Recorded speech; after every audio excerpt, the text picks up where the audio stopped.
we have one of, in my opinion, best lyricists to come out of the South, period. All time. Forget that. One of the most best lyricists to come out, period. Period. One of the freshest rappers of all time. I know y'all say Fabulous and a lot of other people. Nah, but man, they man been Polo to the flow since the beginning, man. When we was little, we used to compare who was better rapper between him and T.I. I'm gonna keep it a buck. You know what I'm gonna say. You know what I'm gonna say. I mean, you feel me? We know. We got Young Dro in the building, man. Appreciate How you, are you doing today, man? What's going on, family? I'm coolin', man. Man, we appreciate you pulling up on us, man. We are, to be honest with you, man, we especially when you had dropped Best Thing Smoking, man, I just like, man, this nigga really can rap. Like, cause you know from the South during that time, Yeah. I want to say like Lil Jon and a lot of chanting and stuff like that was going on. But man, you really can't spin lyrics, man. And man, I was like, man, that nigga, that rapper. You know what I'm saying? Appreciate it, cuz. Appreciate it, for real. No problem, man. We just want to basically just go through your career. Okay. Go from the top, from the start, from Bankhead, Atlanta, Georgia. What was it like growing up there for you? In Bankhead, on Bankhead. You feel me? It was different, you know what I'm saying? It was really rough. You know what I'm saying? We was actually just kids, man, and my grandma had really stayed out there for like 35 years, you know what I'm saying? Like she was one of the first people to live out there. You know what I'm saying? All of the apartments really wasn't out there when my grandma stayed out there. Like they just continued to build. And my mom actually grew up out there, and you know what I'm saying? So by the time we came along, it was just we was embedded in the projects. Like our families was one of the first families. Right. And I would say our family was very important to the community because at the time Maynard Jackson was the mayor back then, you know what I'm saying? And he came, so they had a rat problem out there. He came to live with my grandma. Like he picked, because he wanted to come out there and, be hands-on with the community, right? So he wanted to find an apartment to live in, and they picked my grandma's spot. So Maynard Jackson stayed with my grandma, and our family was on Eyes on the Prize. They interviewed my grandma. You feel what I'm saying? My grandma would let them know that what was going on out there. So by the time I got in the world, man, we were like so West Side. You know what I'm saying? Yeah, already so know. yeah, man, growing up out there, it was. You know what I'm saying? Getting your ass kicked, fighting and shit all the time. And, you know what I'm saying? Going to Blaylock, going to the gym, you know what I'm saying? Just cooling, man. I had a lot of family out there. Like, my dad was from out there, you know what I'm saying? And he had like 5 kids out there already. You know what I'm saying? Rolling Stone, wasn't it? Yeah, man. And met my mom and, had 5 by her, you know what I'm saying? Gotcha. And some more somewhere else, you know what I'm saying? So growing up out there it was West Side really, you know what I'm saying? That was my home, you know what I'm saying? Tough, but you know what I'm saying? Also, it taught me a lot, like as far as street knowledge, how to hustle, you know what I'm saying? What to look for, you know what I'm saying? But the side itself, like the West Side itself, you know what I'm saying? Major. Really made me. You dig? So, what I want to get into, besides the backflips and joning on there, because you used to joan on there all the goddamn time. Yeah. How did Young Dro get into rap? What made you want to rap? I had a lot of inspiration from my cousin Scoop, Kris Kross. I was just going to ask you that. You know You grew what up I'm with Kris saying? Yeah, Smith, Kris right? Smith. I saw how they, it was just unbelievable to see that, you know what I'm saying? Yeah. Y'all went to school together? Yeah, we went to Ralph J. Bunch, you know what I'm saying, over in South.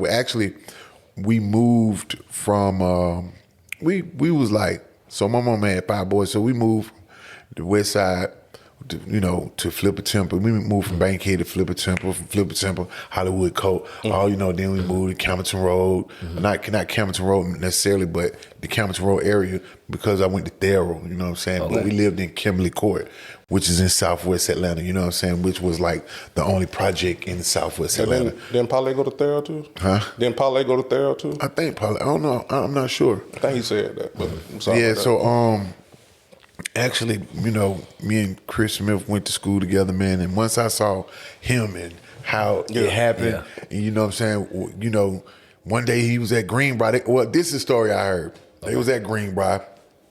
Jermaine saw him and was like, you know, and made them just stars. Dude, I might have walked through Greenbrier for damn near the rest of my life trying to get that. I was like, one day somebody's gonna see me in Greenbrier, bro. And that's why you would hear me rapping about Greenbrier and Shoulder Lean. You know what I'm saying? Yeah. Greenbrier, you feel what I'm saying? Man, a lot of people don't know, man. Greenbrier used to be the shit before all this Linux and all this other crazy shit. Greenbrier was the shit. Yeah. And I used to, so when we used to, you know, that was our thing, you know, to go from school to, on the weekends, we go to Greenbrier, hang out, you know what I'm saying? And I used to just go out there like, I had this tall ass box and with my name in the back of my head, you know what I'm saying? We had this group together, you know, all of us was friends. We meet up there and, you know, and it was just, it was a thing for me because actually I liked it this side of town because it wasn't like the west side. Gotcha. I was like, oh boy, it's sweet over here. Like, it ain't that bad. You know what I'm saying? You know, people, you know, I was seeing people, they looked it different, you know what I'm saying? Like, and I was able to, you know, have friends that lived in houses now, you know what I'm saying? Instead of everybody being from the brick. So it was pretty cool, you know what I'm saying? So, let's go to your first deal. Now, did you sign with Rocco first or was you with Raheem first? Raheem. How did that come about with Raheem? Rapping at the Bounce on Talented Wednesdays. My cousin had a show there, you know what I'm saying? And when he was performing, you know what I'm saying, my cousin was like, them niggas was like deep in it, you know what I'm saying? And my cousin was like an inspiration to me. So one day he was like, hey, we you know, Talented Wednesdays, we're gonna be, you know, we were squatted up, cause Bankhead was down the street. So when we got there, we were deep. You know what I'm saying? So, and I was young, you know what I'm saying? I remember I had on some like polo moccasins, some brown moccasins with some green slacks, with a plaid green and cream vest with the green shirt coming out of it. Man, and I went up there. You know, I was dressed different from everybody. Everybody else was jerseys and, you know what I'm saying? I was going there looking like real nerd, you know what I'm saying? Goals at the top, 6 at the top. I grabbed the mic and went crazy. And like, I ain't had like, but then like what? Like a minute, you feel me? To rap.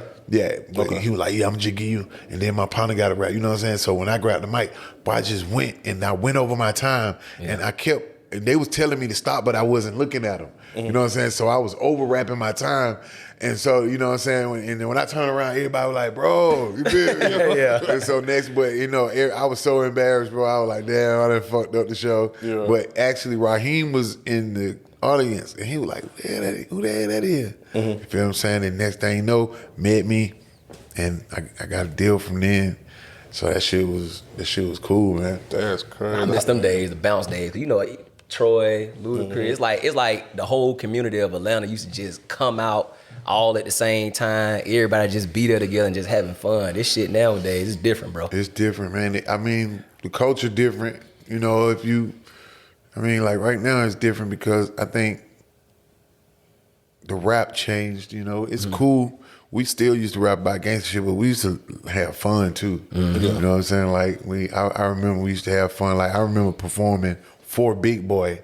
You feel me? Like I ain't seen that nowadays. Like rappers performing for other rappers. Like for Big Boy birthday, me and T.I. performed.